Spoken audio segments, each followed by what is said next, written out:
ભાવનગર જિલ્લાના તળાજા ખાતે મહુવા રોડ ઉપર અકસ્માતની ઘટના બની હતી, જેમાં બસ ચાલકે ટુ વ્હીલર ચાલકને ટલ્લો લાગતા એકને ઈજા થતા હોસ્પિટલ ખસેડાયો હતો।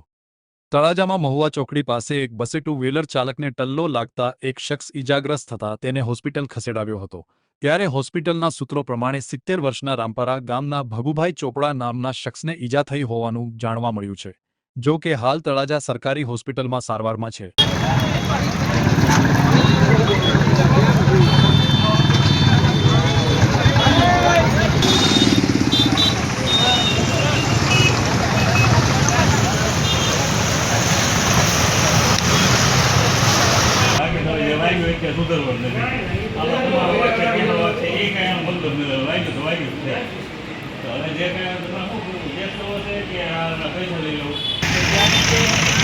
જે